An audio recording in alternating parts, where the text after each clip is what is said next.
অভিনেত্ৰী বৰষাৰাণী বিষয়া আৰু ভাস্কৰ বৰুৱা পোনপ্ৰথমবাৰৰ বাবে উপস্থিত হৈছে যোৰহাটৰ ভাস্কৰ বৰুৱাৰ নিজা বাসভৱনত।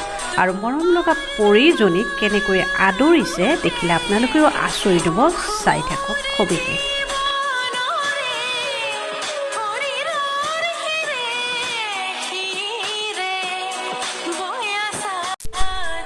জনপ্ৰিয় কণ্ঠশিল্পী বৰষাৰাণী বিষয়া আৰু ভাস্কৰ বৰুৱাৰ ধুমধামেৰে হৈ যোৱা বিয়াখনৰ পিছতে সকলোৱে অধীৰ আগ্ৰহেৰে বাট চাই আছিলে বৰষাৰাণী বিষয়াৰ যিখিনি শুভাকাংক্ষী তথা সম্পৰ্কীয় মানুহ, মাক দেউতাক তথা বৰষাৰাণীৰ লগতে ভাস্কৰ বৰুৱাৰ সপৰিয়ালে সকলোৱে আশা কৰি আছিলে এটা সুন্দৰ বেবীৰ কাৰণে। আৰু সেই বেবীটোৰ আগমন হৈছিলে আৰু বেবীৰ আগমনৰ পিছতে এয়া বৰষাৰাণী বিষয়া আৰু ভাস্কৰ বৰুৱাই প্ৰথমবাৰৰ বাবে উপস্থিত হৈছে যোৰহাটৰ ভাস্কৰ বৰুৱাৰ নিজা বাসভৱনত। আৰু তাত তেওঁলোকক আৰু মৰম লগা কণমানিটোক কেনেকৈ আদৰিছে চাওকচোন আপোনালোকে।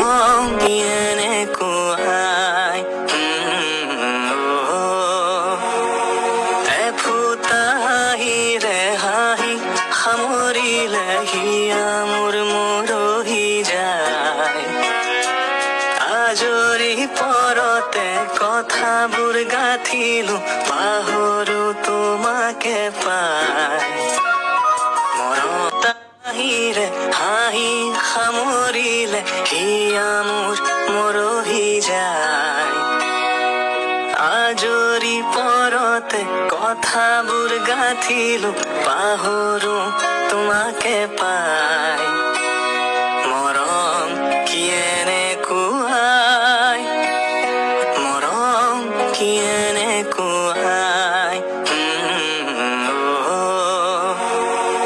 এফুটা হাঁহিৰে হাঁহি সামৰিলে হিয়া মোৰ মৰহি যায় আজৰি পৰতে কথাবোৰ গাঁঠিলো পাহৰো তোমাকে পাই